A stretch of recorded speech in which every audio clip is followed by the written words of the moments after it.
আসসালামু আলাইকুম বন্ধুগণ, কেমন আছেন? নিশ্চয়ই ভালো আছেন। তো আজকে আমি হাজির হয়ে গেলাম নতুন একটা ব্লগটা হইতে আছে 23 রোজার ইফতারিতে কি কি আয়োজন ছিল সেটাই এখন আপনাগুলোকে শেয়ার করবো। সেই দিন আমরা খুদের ভাত তের আয়োজন করছি ইফতারিতে। এই তো এইখানে খুদের ভাতের লাইগা একটা পাতিলে পেঁয়াজ, কাঁচামরিচ, আদা এগুলা কষাই নিতেছি। আরেক কড়াইয়ের ভিতরে পোলট্রি মুরগি কষাইয়া লইতাছি। সেদিন আবার মুরগিও রান্না করা হয়েছে। এই যে এইখানে কিছু মুরগি আবার ভাজ্যা ওইটার ভিতরে দিয়া দিছিলাম, সেইটাই এখন আপনাগুলোকে শেয়ার করতেছি।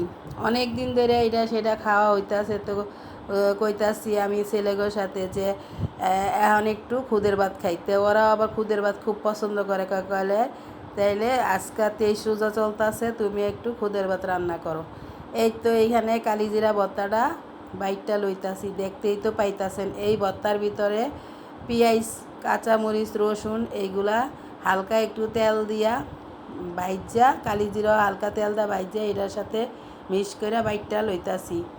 আর এই তো আমার সব কিছু রান্না হয়ে গেছে, খুদের ভাতটাও হয়ে গেছে, ভর্তা টর্তা সব বাটা হয়ে গেছে। আর এই ডাইল ভর্তাটা হাতে করে লইছি, আর এই ধনিয়া পাতা কালিজিরা এটা বাইটটা লইছি। আর ওই চাপা ভর্তাটা আমার মাইয়া ব্লেন্ডার কইরা দিছে। আর এইখানে শসা কাইটটা লইছে। আর এই ফ্রিজে খেজুরগুলা লইয়া লইছি।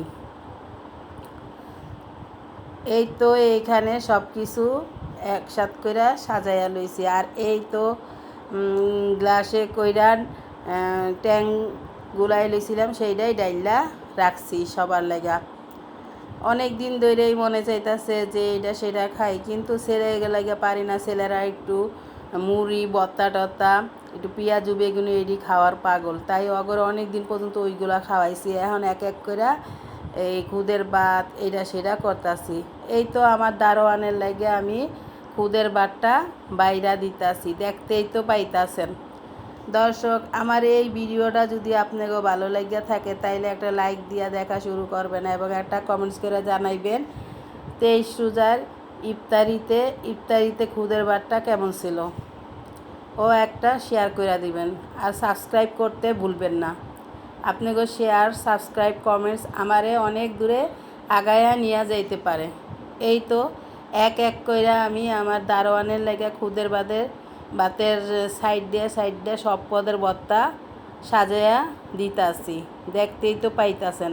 আবার মেয়ের বাপে আবার ওই ভর্তা খায় না, এগো লাগে আবার 2টা ডিম বাইজা ওই একটা ফ্রিজে কইরা রাখছি। এই খুদের ভাতটা অনেক মজা লাগে, অনেক স্বাদ লাগে। এইগুলা যদি মাঝে মধ্যে বাসায় রান্না করে খাওয়া যায় তাহলে খুব ভালো লাগে। আমরা তো বাসায় মাঝে মধ্যেই এই খুদের ভাতটা রান্না করে খাই। আমার বোনেগো বাসায় এই খুদের ভাতটা অনেক চলে, সেরা আরও আমার থেকে বেশি পছন্দ করে। এই তো আমি সব পদের ভর্তা দিয়া একটু খুদের ভাত খাইতাছি ইফতারির সময়, দেখতেই তো পাইতাছেন। আল্লাহ হাফেজ।